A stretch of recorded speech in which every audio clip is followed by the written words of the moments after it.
Shall we talk about Joe Rogan too? We should. I'm sure you saw this. Good segue. Yeah.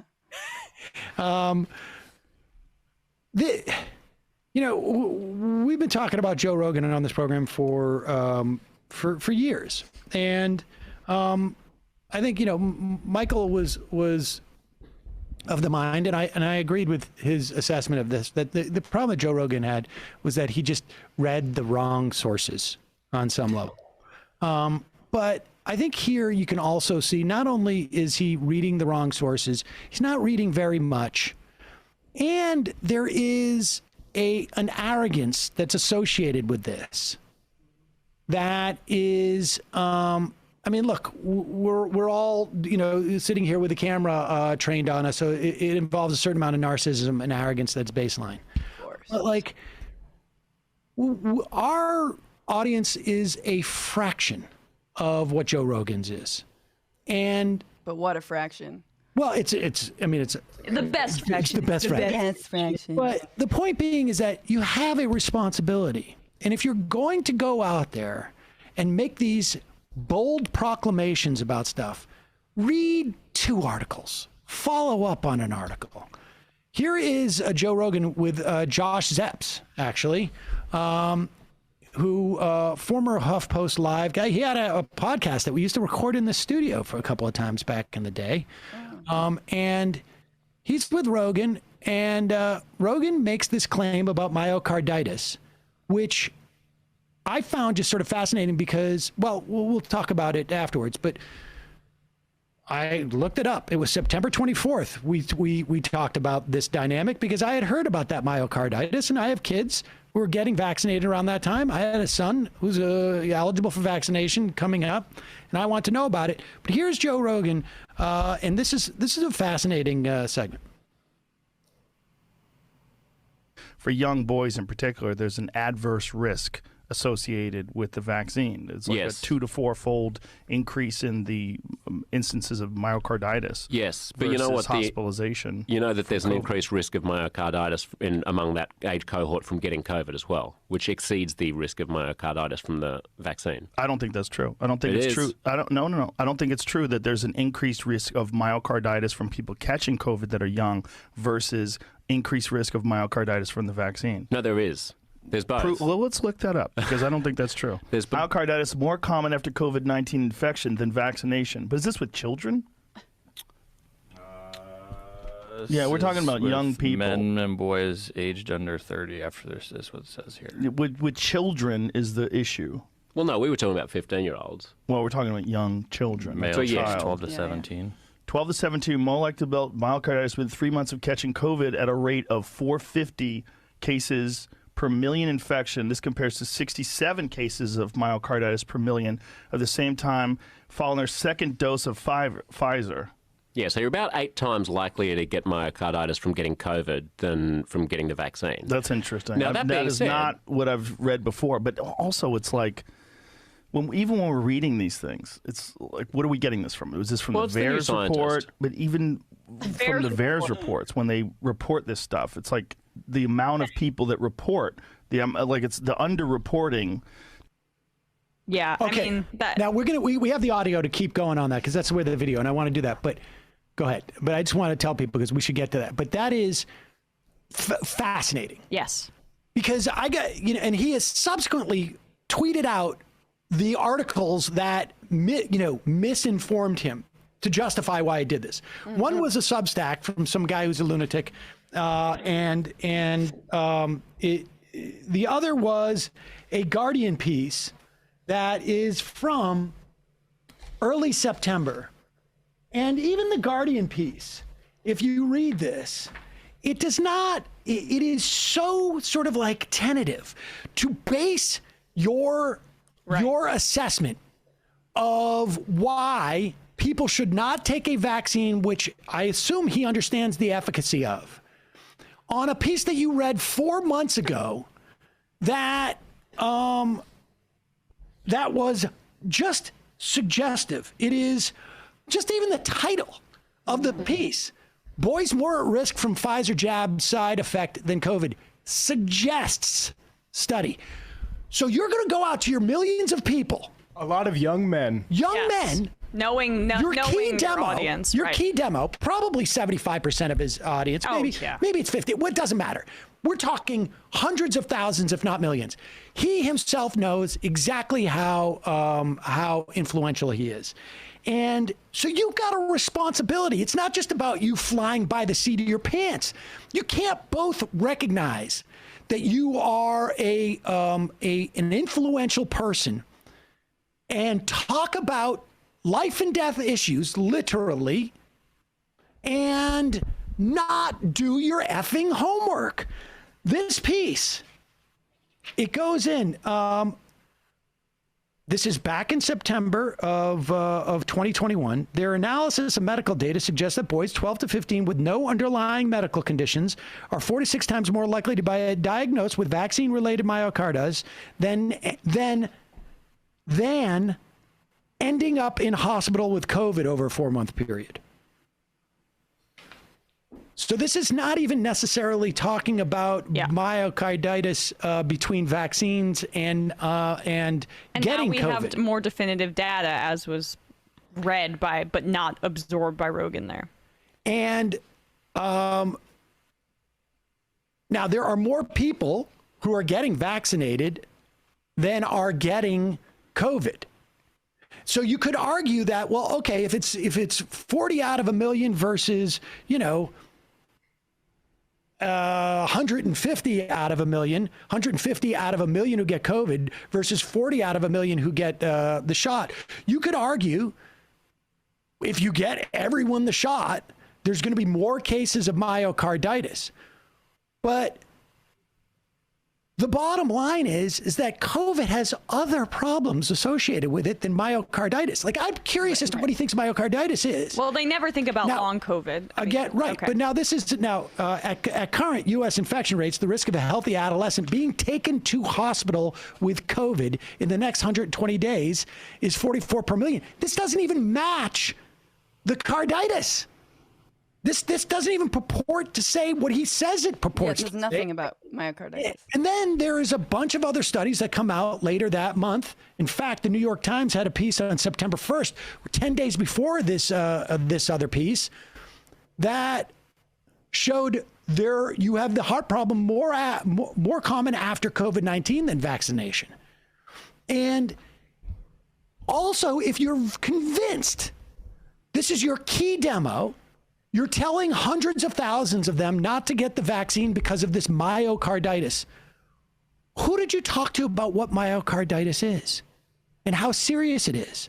Because the only reason why I know this piece was up there was because I was talking to a friend whose dad's a pediatrician. It was like, kids get myocarditis from the flu. This is not a rare thing. And it is problematic, but it won't get them in the hospital. They gotta just chill for a couple of days. But it sounds scary. It sounds scary, and that's why Rogan's been amplifying it, only the sort that he wants to, like, the fear he wants to amplify, and not the fear of coronavirus itself. It's a case. Well, all of his listeners are also, like, fit and thin, So, like, they're young men, and, like, they're not fat. Ew. And only fat people get COVID. So, yeah, I mean, if you get COVID and you're thin, you're great. And there's nothing to worry about. Also, here's my thing about COVID and Rogan and his just like extreme toxic masculinity, let's call it what it is like, you want to talk about the long-term effects of COVID on erectile dysfunction and like your penis? Let's talk about it. Because it's funny how he never talks about that thing. There have been studies, and I wonder what Rogan has to say about that stuff. He's so obsessed with his own masculinity. He's so obsessed with being a tough guy, and he's got to be strong. So I want that, number one. But number two, I'm also like, it's amazing because Rogan, someone described him as being so open-minded that his brain is leaking out of his head. And that is a really good way to describe him, except when it comes to any kind of scientific evidence. So usually if a white supremacist goes on Rogan and they're like, hey, you ever think about like an ethno-state, just like white people over here, okay. Like that, he pushes back. Right. I mean, exactly. But the real, I mean, to me, it's like, I don't even know what, his intent is in this. And I don't doubt that his brain leaks and he's just excited and he just wants to go full throttle. And this is what it's about because he perceives himself as a comedian or some, iteration of it. But the bottom line ultimately is this. Millions of people listen to your show, whether you like it or not. He obviously likes it. You know what the demos are. He knows what they are. I have a vague notion of it because I'm in this, same area. We can see, that it's what the age breakdowns are and the gender breakdowns. And you have a responsibility. And if he won't assume that responsibility, because he doesn't want to in any way inhibit his free form style, then it's incumbent upon people who give him a platform to assume that responsibility. Well, that's why he has. You talk about how this is an arrogance, right? He has a how many $1 million deal with Spotify. Like, we're talking about this with politicians and why they feel like they're above reproach. It's a similar thing. He has this ultimate security and he has the backing of a major company in Spotify. That's just how it works. And it's not, sorry, go on, Matt. I was just going to say, it was in April that he said 21-year-olds shouldn't get vaccinated. And yeah, like the free speech is just free speech for entertainers to not face any sort of responsibility about the output they have, even if they're going to decide that all of a sudden I'm an amateur epidemiologist and here's Brett Weinstein to just talk about how ivermectin's a perfect prophylactic. Like, yeah, I mean, it really frustrates me how free speech, you're censoring a guy if you criticize a major media. Exactly. $100 million, exactly. Bradley just sent it to us that this deal is. Yeah. But just I want to point out before we move too far past the clip, watch his brain try to work backwards from the massive amount of misinformation that he's consumed. So yes, it is about arrogance, and I think yes, it is about like money insulating you to a large degree and being able to do whatever you want to do editorially in that way. But he's so consumed with misinformation at this point, and that's saturated his brain to such. But that too. But like it all becomes a feedback loop, and then you're so far down the rabbit hole that he is very indicative of millions and millions of people in this country. When they're presenting with information, it takes so much more than just showing somebody facts to de-radicalize people. It's a long, long, long process. And you just saw the tip of the iceberg of a situation in which Rogan is presented with actual information there. It takes a much longer process, and he's so insulated with money and with adoration that's never going to happen. It's more than that, though. I just want to say it's more than just. I don't think he's the victim. He perpetrates this stuff because Rogan has spawned not just comedy careers, but he spawned a whole world of wellness and sort of like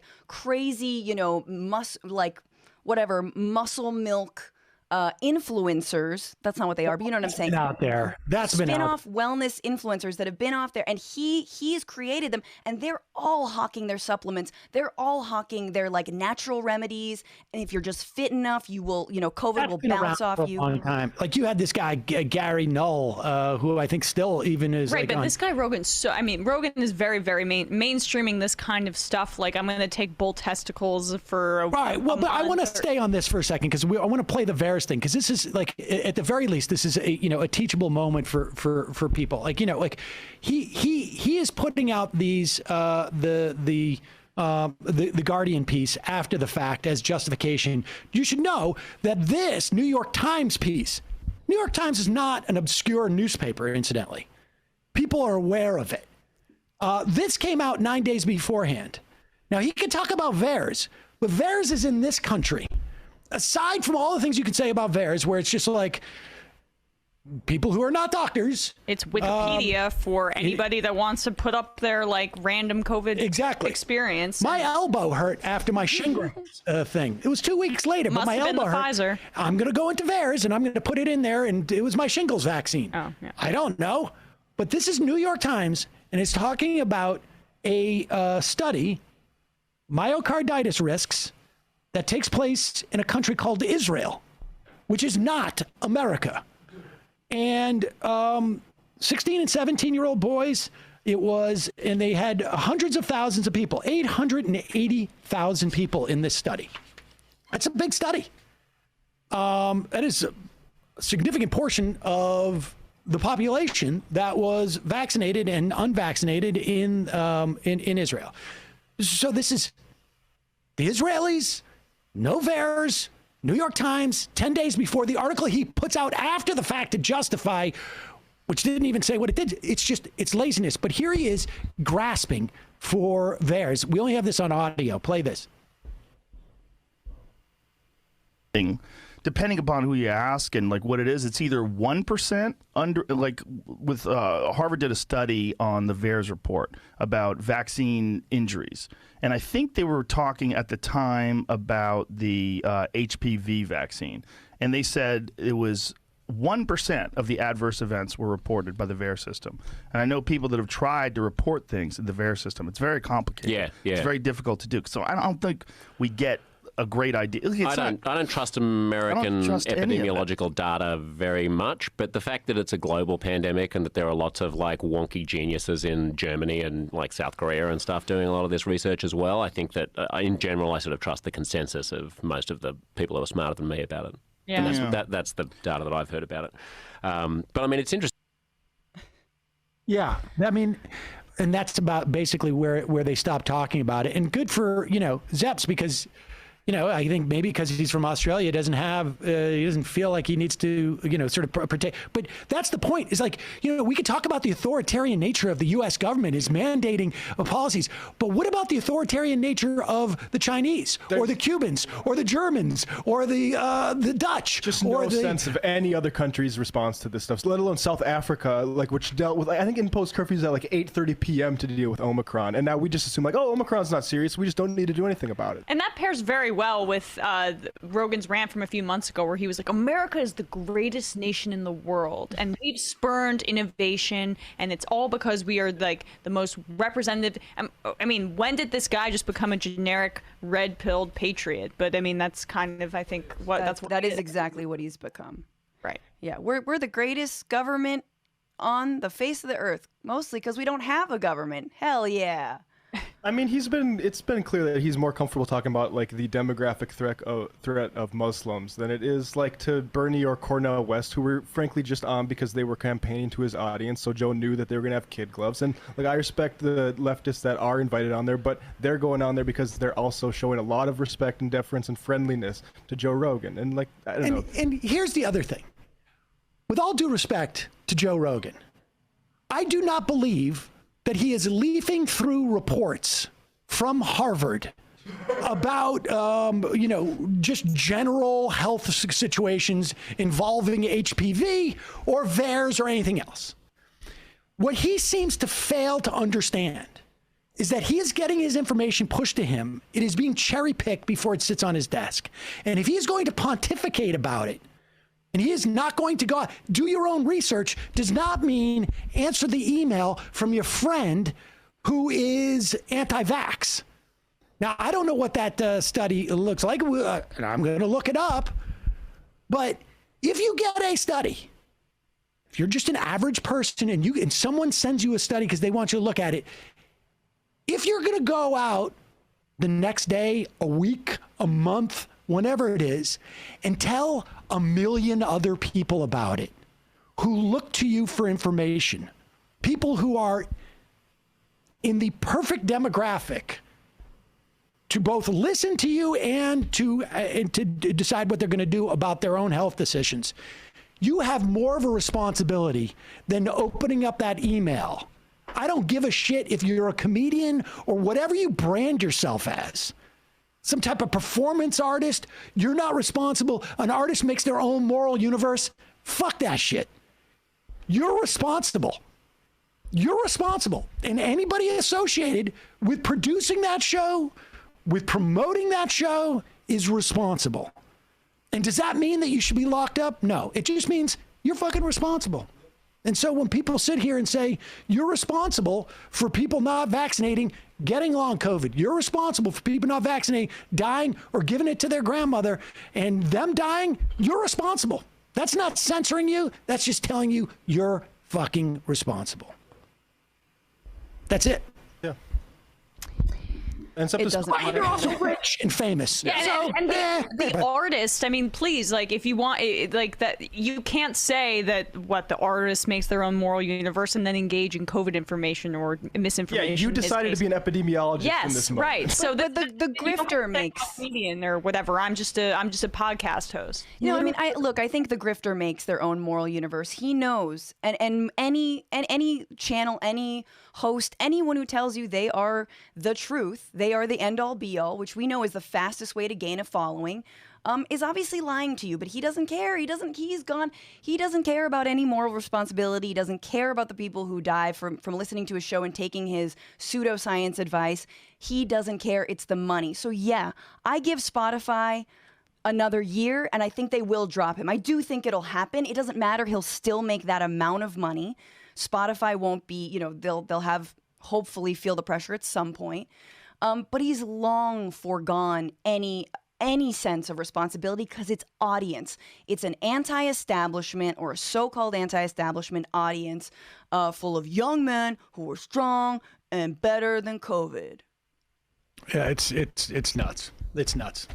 I didn't mean to talk about that for so long, but I mean, I knew that would piss you off when I saw it yesterday. The good news is now at least that dumbass myocarditis talking point that they've had is going to die with a certain segment of those people. But you know, that thing has been around for a long time. I don't know. I mean, I remember bringing that up. That was the first thing that I did when I was like, I sent you, remembering that I had that conversation when I was thinking about, like, what should I do about Saul and should he get vaccinated? And I just was lucky enough to know somebody who was a pediatrician and then went and started to read different articles about that myocarditis. And he just, you know, like, Saul's doing great, seems like, right? I mean, yeah, you know, he's got his problems, but he's fine with the vaccine. He's not, he's got some issues with me, but that is completely unrelated. Yeah.